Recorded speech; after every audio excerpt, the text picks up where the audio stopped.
name is Jessie if you are new, and I make videos all about houseplants and houseplant related topics. If you noticed, you probably didn't notice honestly, but you may have noticed that I missed last week's upload on Monday because I had a cold and I just really did not feel like filming. So I'm back today with today's upload on Monday, and because I missed yesterday, I am gonna have a bonus video later this week, probably on Thursday, so keep an eye out for that.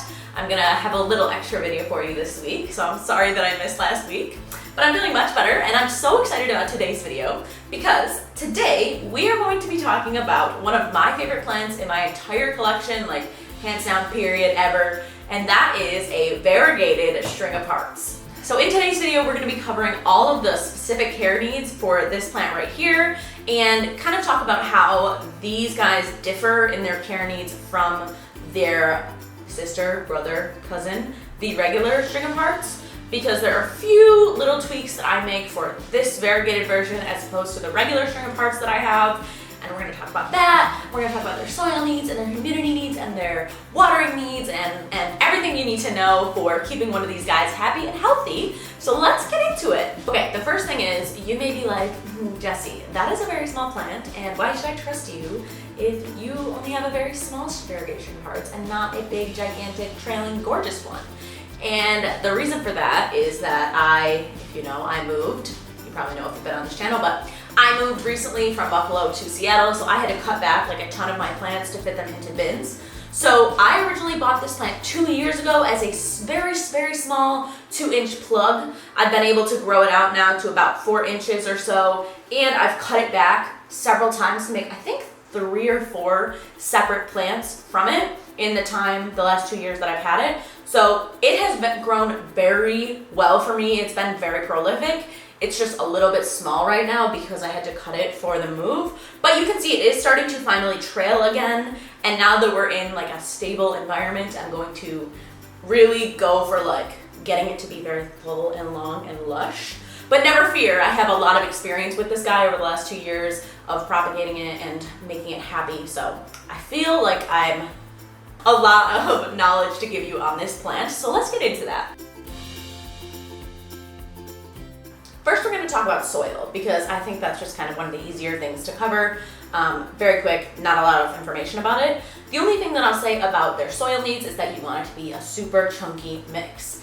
To be honest, I kind of do that for all of my houseplants, so this one is no exception. For my mixes, I use horticulture charcoal and perlite, and then my regular organic Espoma indoor potting soil, and that's really all I use. And then I'll just add like a little bit more perlite or a little bit more horticultural charcoal for a plant that I feel like needs more drainage.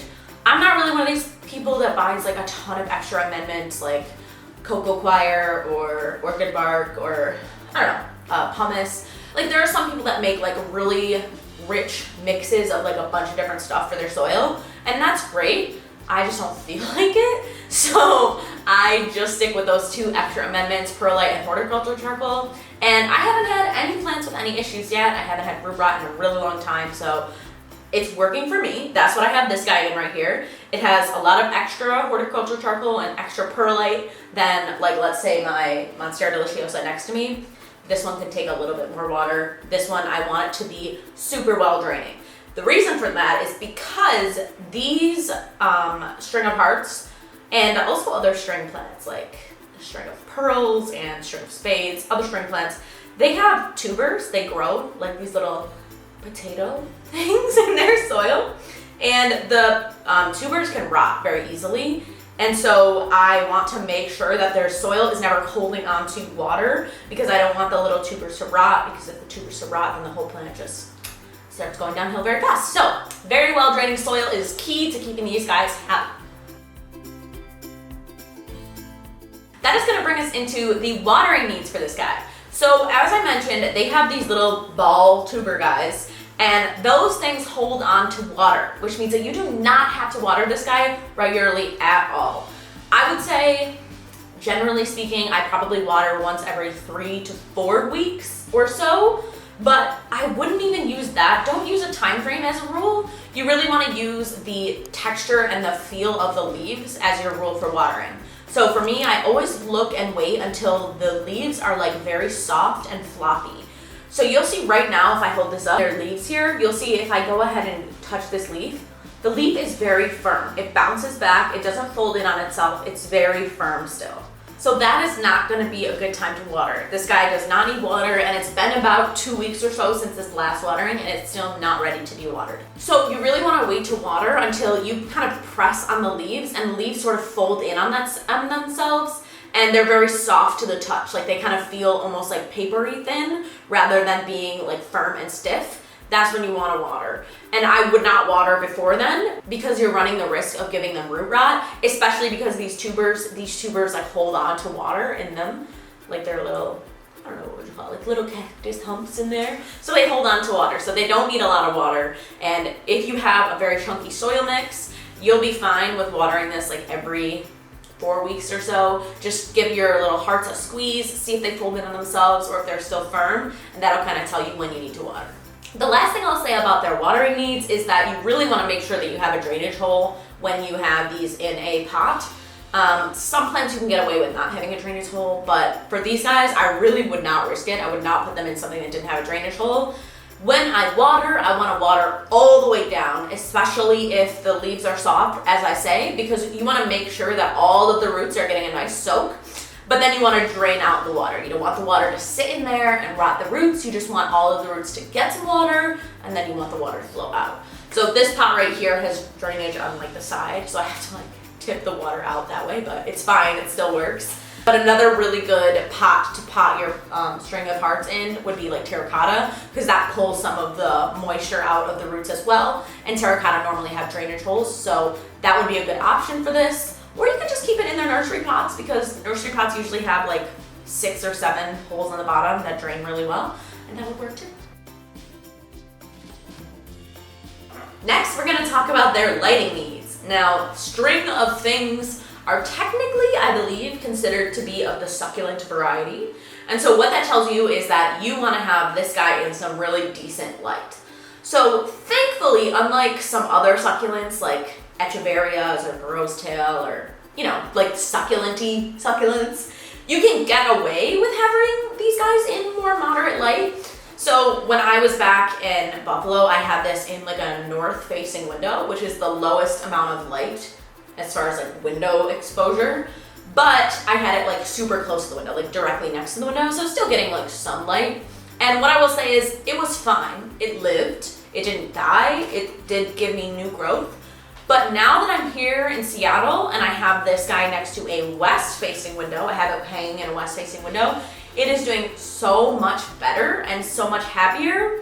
And also I'll say with your lighting, if you're somebody who buys the variegated string of hearts because you really want that pink color, which you probably do because that's, you know, that's what the variegated string of hearts are known for, you'll see like this really pink tone. I didn't really get that super vibrant pink like undersides and just pink lining until I had this in really good lighting. So I didn't really even notice, like back in Buffalo, I didn't know that I could sort of change up the lighting a little bit and get more of the pink to come out. And so I just happened upon that information as I moved here. And now I'll always prioritize highlight for this guy because it just gives the leaves such a beautiful pink color and it's growing so much faster in highlight. So if you don't have a highlight situation that you can put it in, it will survive, but you're probably gonna have to water it less. And also, it's not gonna thrive. So unlike other succulents, it is gonna do like okay in moderate to low light. It's gonna be alive, but you can't really get away with that for other succulents. But I would really recommend if you can to get it under like a south or west facing exposure, or just like directly under a grow light will kind of give you the same effect. It'll be really happy there. I want to touch on humidity needs for this plant because this is the one thing that really makes the variegated version of these string of hearts different than their non-variegated counterparts. And that is because for some reason that I don't know, like I'm not a scientist, okay, I'm not a plant expert, I don't know why or the reason for this is, but for some reason or another, the variegated string of hearts tends to like more humidity than the regular string of hearts. I have mine in a situation where it's not super humid in this room, but we also live in Seattle, so the humidity levels in the air are just higher in general. So it's not as if I have this in a terrarium environment, but if you can have it in just like a slightly higher humidity situation, maybe you have it in like a grow cabinet maybe you do have it in a terrarium, maybe you just have it near a humidifier, it will be a little bit happier and it'll grow a little bit faster. It doesn't need high humidity to survive, but it's happier with it. So if you can put it in a situation where it has like a little bit of higher humidity, I think that would definitely make it a little happier. And this is sort of more important when we talk about propagation. So let's talk about propagation really quick. I propagate every time my variegated string of hearts in perlite. Perlite is my favorite method of propagations because I feel like it really prevents rotting. I've propagated in moss before. I've propagated these in moss before, and it works, but I feel like it has like a low success rate. Like I'll put in multiple little batches of them, and then some of them will just rot and die off in the moss, and I think that's just because moss holds more water than perlite does. Perlite doesn't like hold on to water, it's just, you just water it and keep it like moist, but it's not holding on to it. So I have chosen pretty much from the beginning to always prop this in perlite when I can. And so what I will do is I will just take a few nodes, and I use the butterfly method. If you're interested in what that is, I guess I could make a video on it, but actually Harley G on YouTube has a really good video on the butterfly method, which is sort of how I learned how to propagate these. She does use moss though, and I use perlite. So what you do is you just cut off these little hearts, and then you put them face down so they're sort of out like a butterfly, right? And you put them in perlite and then moisten the perlite and let them go, let them propagate, let them grow new roots, let them grow tubers. The thing that I do differently is that because these variegated versions like humidity a little bit more, I tend to keep these in a closed container to propagate rather than an open container, which when I keep my non-variegated string of hearts propagations in a closed container, they tend to rot because if they have too much high humidity, they rot away. But for some reason, the variegated version, they really like the humidity. So when I propagate these guys, I keep them in a closed container. I don't know why. I don't know why they like more humidity than the other ones, than the non-variegated ones. I really don't know. I just know that that's the case, and I do what works, and that's what works for me. All right, that is gonna be the end of today's video. I know it was probably a little bit long-winded. I hope it was helpful for you. If you have any comments or like questions that you want me to elaborate on in the comments, please feel free to leave comments for me down there. I respond to each and every comment, honestly, so if you wanna leave like another random comment, you just want to chat in the comments, that's fine too. I'm always down there chatting with people, and it's one of my favorite parts of having a YouTube channel. So comment down below if you like this video, comment down below if you have questions, comment down below if there's something you want to see from me. I don't know, let's just go chat in the comments, and I will see you in my next bonus video, and then I will also see you next Monday. Bye guys!